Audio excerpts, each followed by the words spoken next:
परमात्मा की कृपा होती है, देखने में ही आया है कि संसार के लोग ऐसे महापुरुषों को पहचानते तो नहीं, परंतु उनके गुणों से कुछ सीख लेने की बजाय उनसे वैमनस्य करने लगते हैं। सूत्र है कि भगवान की भक्ति के मार्ग पर जब कोई जीव चलता है तो फिर परीक्षाओं का सामना करना पड़ता है, कसौटियों से तो गुजरना ही पड़ेगा। किसी महापुरुष की रचना पढ़ी थी, पांव फूलों पे धरने से पहले तुमको कांटों से गुजरना पड़ेगा।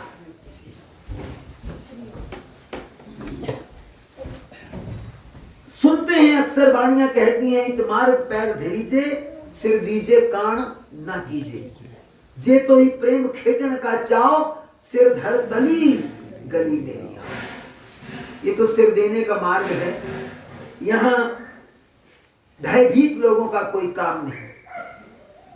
केन उपनिषद में एक सूत्र आता है, न अयम आत्मा बलहीने न लभ्यो। ये आत्मज्ञान, ये ज्ञान का तो मार्ग है ना, बलहीनों को नहीं मिलता। अब प्रश्न खड़ा होता कि पहलवानों को मिलता है? नहीं, जिनके अंदर विश्वास का बल नहीं होता, जिनके अंदर आस्था का संबल नहीं होता, वे इस मार्ग पर चल नहीं सकते, ऐसा महापुरुषों ने कहा है। लगभग 450 वर्ष पूर्व की बात है। दिल्ली में एक परमेष्ठी नाम का दर्जी रहता था, जो कुरूप भी था, काले रंग का था, पर बाहर से जितना कुरूप था अंदर से उतना ही सुंदर था, क्योंकि भगवान की प्रेमा भक्ति उसके अंतर्मुखी प्याले में छलका करती थी। दरिद्र था, गरीब था, पर उदार भाव था। सत्पुरुषों की सेवा, सब महापुरुषों की सेवा, भक्तों की सेवा करने में कभी टलता नहीं था। श्रमजीवी था, मतलब मजदूर था, परंतु भगवत आनंद लेने में कभी पीछे नहीं हटता था। ये नहीं सोचता था मेरे पास कुछ है अथवा नहीं है, इस तरह की भावना रखता था। उसकी पत्नी भी बिल्कुल उसका सहयोग देने वाली थी। बहुधा देखा गया है भागवत लोगों के घर में उनका सहयोग नहीं होता, परंतु दैव योग से इसकी पत्नी का नाम विमला था। जैसा नाम वैसी वृत्ति, अति पवित्र वृत्ति थी, विमल थी। एक पुत्र, 2 पुत्रियां थी, संतानें भी अनुकूल थी। अपनी आजीविका से संतुष्ट था, कुछ पाने की लालसा नहीं थी, परंतु भोगों में आसक्ति भी नहीं थी। इसलिए परमात्मा के प्रेम के नाम में डूबा रहता था, अपना काम करता रहता। क्योंकि दर्जी था, इसलिए सिलाई कढ़ाई का काम बहुत अच्छा करता था। उसका नाम था। कहते हैं कि भगवत प्रेम में सिलते सिलते सिलते सिलते जब उसे आनंद आने लगता तो सुई यूं की अटक जाती और वस्त्र हाथ में रह जाता। बहुत देर तक भगवान के प्रेम में खोया रहता, फिर बाह्य ज्ञान आता तो फिर काम करने लग जाता। मुख से भगवान का नाम उच्चारित करता, ये उसकी जीवन की चर्या थी। क्योंकि काम सुंदरता से करता था। वैसे भी परमात्मा के प्रेमी जो भक्त होते हैं उनका काम सुंदर ही होता है। मैंने ये बात सुनी है बुजुर्गों के मुख से, सुदृढ़ों के मुख से, कि परफेक्शन उन्हीं के हाथ में होती है जो परफेक्ट के साथ जुड़े होते हैं। परफेक्ट तो परमात्मा ही है, हम तो है ही नहीं, लेकिन उनके जीवन में परफेक्शन आने लग जाती है जो इस परफेक्ट के साथ जुड़ जाते हैं। काम करेंगे थोड़ा, लेकिन करेंगे बड़ा सुंदर, तो व्यवहार भी सुंदर होने लग जाता है परमार्थ के साथ साथ। मेरे दादा गुरु कहा करते थे, जिनका व्यवहार सुंदर नहीं है ना, उनका परमार्थ नहीं बन सकता।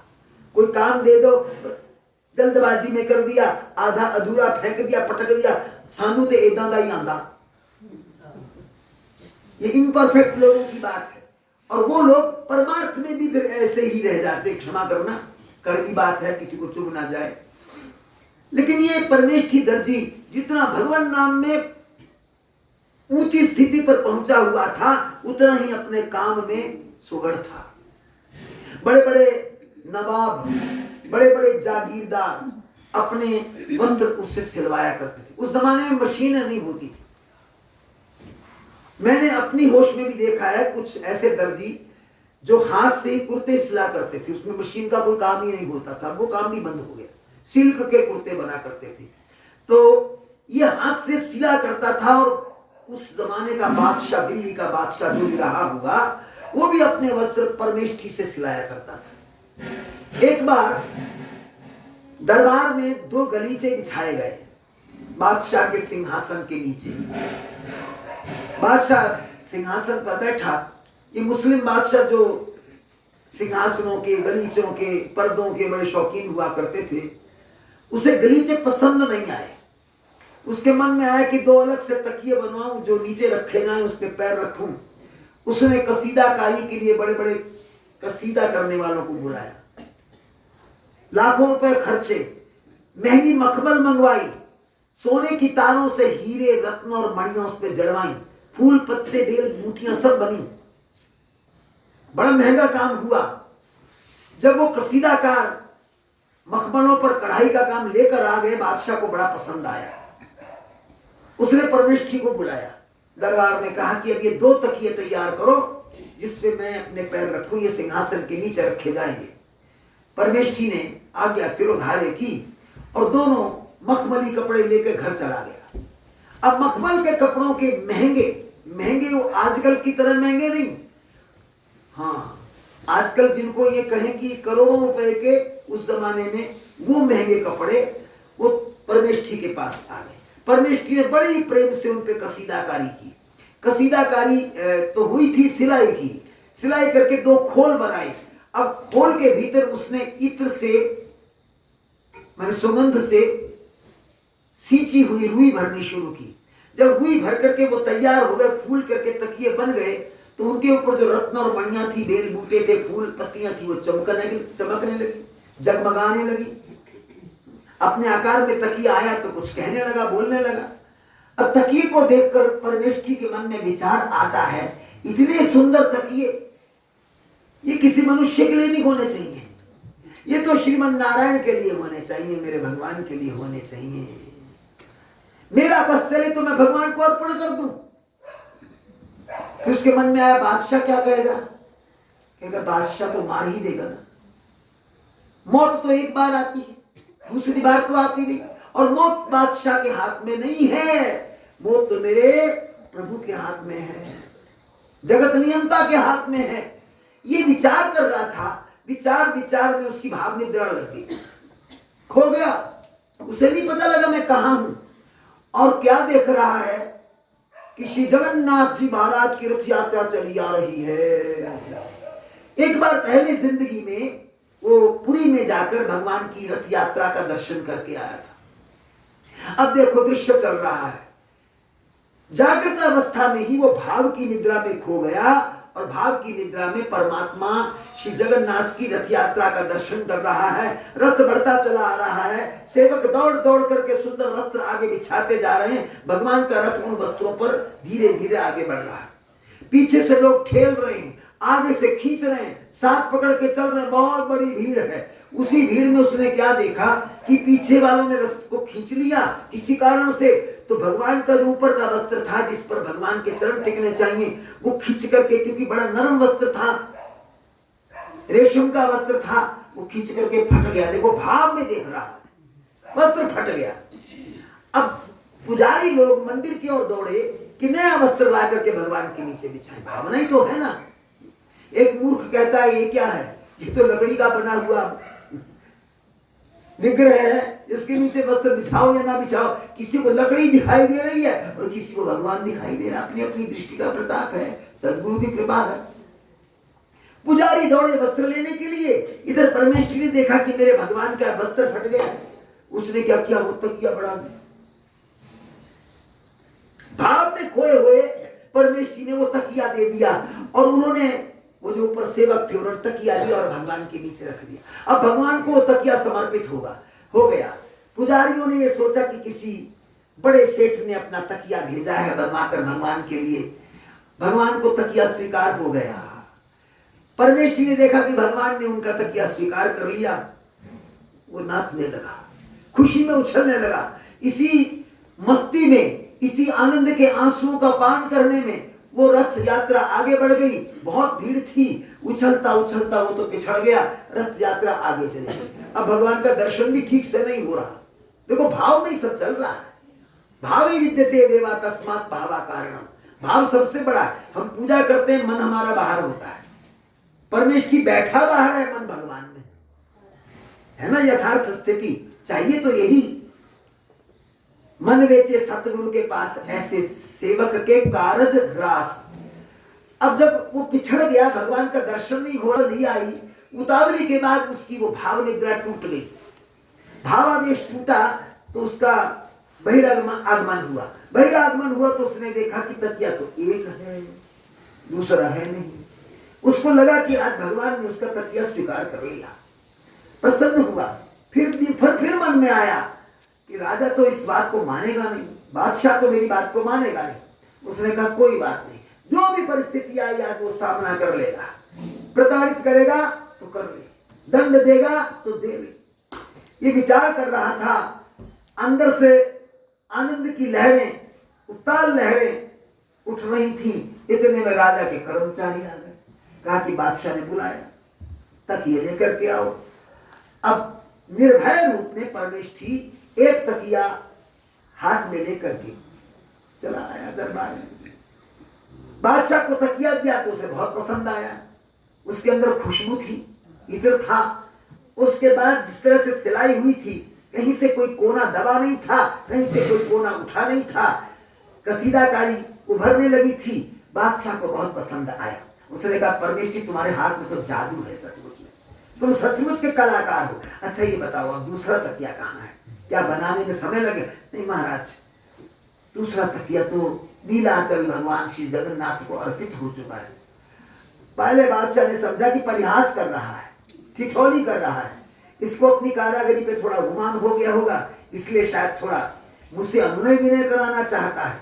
बादशाह ने फिर प्रेम से पूछा, अच्छा ये बताओ परमेष्ठी दूसरा तकिया कहाँ है, रखो नीचे दूसरा तकिया, उसका भी आनंद लिया जाए। उसने कहा बादशाह जहाँ पना वो तो भगवान को अर्पित हो चुका है। फिर उसने गंभीरता से पूछा, फिर कहा वो भगवान को अर्पित हो गया है, भगवान जगन्नाथ ने उसे स्वीकार कर लिया है। अब राजा को क्रोध आ गया, स्वाभाविक था, क्योंकि उसकी आस्था तो थी नहीं। भगता के संसारियां कदे ना होया जोड़, इनका मार्ग और है उनका मार्ग और। उसने कहा अच्छा मुझे लज्जा नहीं आती, संकोच नहीं होता, मैंने तुझे काम दिया था, तू श्रमजीवी है, बादशाह से बात करनी सीख, कहाँ है तकिया? उसने कहा भगवान को अर्पित कर दिया। मैं कहा इसको पकड़ के कारावास में डालो, जेल में डालो, इसको हथकड़ियां लगा दी गई। कर्मचारी है, जेल में फेंक दिया, काल कोठड़ी में बंद कर दिया। काल कोठड़ी में बैठकर भगवान के नाम का चिंतन करने लगा, हाथ पैर बांध दिए गए, भूखा प्यासा, कोई चिंता नहीं, लेकिन भगवान नाम का कीर्तन चल रहा है। अब कीर्तन करते करते करते करते कब दिन बीत गया और रात आ गई। आधी रात में क्या हुआ, उस काल कोठड़ी के अंदर अचानक प्रकाश हो गया। बोलो सच्चिदानंद घन भगवान की जय। अचानक प्रकाश हो गया, आभा फैल गई। उसी आभा के बीच उस कारावास की जो कुंडियां थी, उसके दरवाजे के जो ताले थे वो भड़भड़ा करके टूटे, और उधर उसके हाथों की पैरों की बेड़ियां भी कड़कड़ करके टूट गई। जब सारी बेड़ियां टूट गई तो उस आभा के बीच द्वार से भगवान का आगमन हुआ।